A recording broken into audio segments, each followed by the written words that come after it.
What up, K47 de Story, c'est maintenant. Ah wouh! Mon gars ça brille fort. Mon gars ça brille fort. Mon gars ça brille d'où? Mon gars ça brille fort. Quand on y croit comme personne, ils nous font passer pour des ouf. Mon gars ça brille fort. Regarde, les dents c'est comme des ouf. Mon gars ça brille fort. Yes. Bienvenue à bord de l'épisode 2. Alors, qu'est-ce qui s'est passé en U19 nationaux de Sannois? C'est maintenant. Ah wouh! Tchac! Alors, juste avant de vous parler de Sannois, il faut que je vous parle de ce qui s'est passé avant. Donc, j'avais fait des détections avec le Paris FC. Donc, j'étais avec mon ami Kadim. Donc, j'avais cherché un petit peu comme tous les jeunes font parfois. C'est qu'ils cherchent détection sur Internet. Donc, j'ai cherché détection Île-de-France et je suis tombé sur Paris FC. Donc, dès qu'on arrive là-bas, je vois une longue file indienne. Il y avait quand même beaucoup de gens. Du coup, ils nous expliquent comment ça va se passer. Ils nous disent voilà, il y aura plusieurs matchs, ça va se passer en plusieurs tours, dont un match l'après-midi contre leur équipe. Donc je me suis dit ah, lourd, parfait. Donc on a commencé, on a fait des petits matchs d'abord sur petit terrain. Vous voyez le grand terrain à 11, séparé en deux, le petit terrain. On a joué comme ça parce qu'il y avait beaucoup de joueurs. Moi en tant qu'ailier, j'ai fait de bons centres, j'ai provoqué, j'ai éliminé, j'ai frappé au but. Je suis revenu défendre, Le coach, après 2-3 minutes, il m'appelle et il me dit viens voir. Quand il m'appelle, il me dit t'appelles comment? Je lui dis Arlan, Kadima. Il me dit tu joues où? Je lui dis je joue à Saint-Leu. Voilà, je suis milieu droit, milieu gauche, etc. Donc je l'explique. Donc en général, quand on vous sort du terrain, quand on vous parle, que les coachs vous parlent pour vous demander votre nom, prénom, etc., c'est que c'est plutôt positif. Et donc voilà, j'ai essayé de faire le maximum, d'être le plus complet possible. Et donc ils m'ont sélectionné. Ils m'ont dit revenez l'après-midi, allez manger, revenez l'après-midi et on fera le match contre l'équipe première. Donc on est parti manger, on est revenu. Peu à peu les joueurs du Paris FC ils arrivaient aussi. Le coach a donné la composition. J'étais ailier droit, on s'est échauffé tranquillement et le match a commencé. Je joue, je sais ce que j'ai à faire. Et là quand je joue, je crois au bout de 15 minutes, le coach me sort.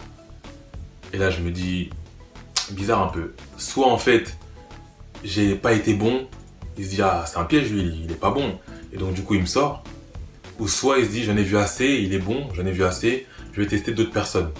Mais comme le coach il m'a rien dit, je pouvais pas savoir. Donc je me disais bon, on verra.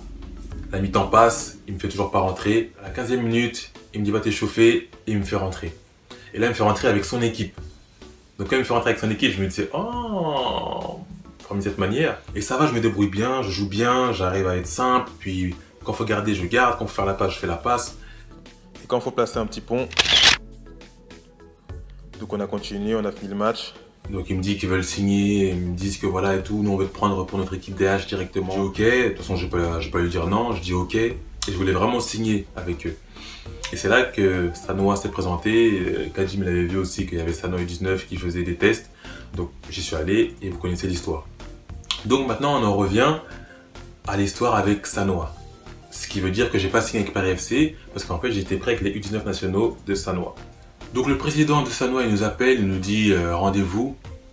On dit ok, tous les joueurs sont réunis, les coachs y compris. Il nous dit bon les gars, la catégorie U19 nationaux a été supprimée. Tout le monde se dit quoi? On entendait quoi? Il nous dit ouais, on peut pas assumer le budget est insuffisant, on peut pas assumer les déplacements, on peut pas assumer tout ce qui englobe la catégorie U19 nationaux. Et là tout le monde était dévasté, on disait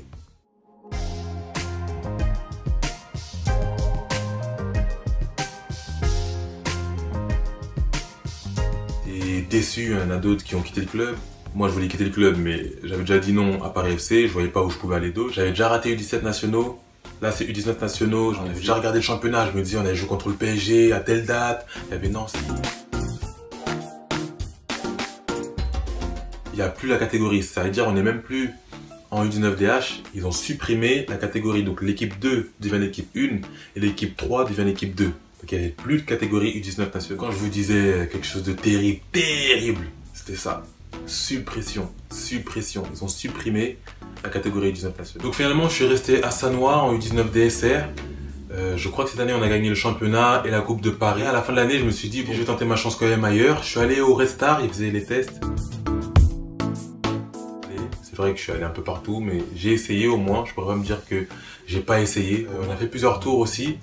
Je crois qu'on a fait 2 tours, on a fait 2 matchs. Vraiment, j'avais encore bien joué. Je sais pas, je crois qu'en test, en détection, je suis assez bon. Et là, le coach, avant que moi je parte, il m'appelle sur le côté et il me dit voilà, toi et tout, je te prends directement. Normalement, je le fais pas, je le dis pas.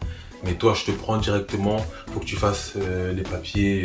Voilà, tu vois. Moi, je me suis dit ok, pas de souci, je vais faire et tout. Et sur le chemin du retour, je réfléchissais, je me disais, mais je vais assumer de faire tout ça parce que fallait que je passe le bac, fallait que je passe le permis et il fallait que j'aille au foot aussi. Donc je me suis dit, est-ce que j'y vais, est-ce que j'y vais pas? Et le coach, il m'appelait quasiment tous les jours de la semaine. Il m'appelait, il me disait, alors t'avais les papiers, alors. Et moi, des fois, j'esquivais ses appels. Des fois, je disais, ouais, je vais faire, je vais envoyer. Et au final, j'ai jamais fait. Je sentais vraiment qu'il me faisait confiance, qu'il avait besoin de moi, qu'il voulait me donner les clés entre guillemets de l'équipe.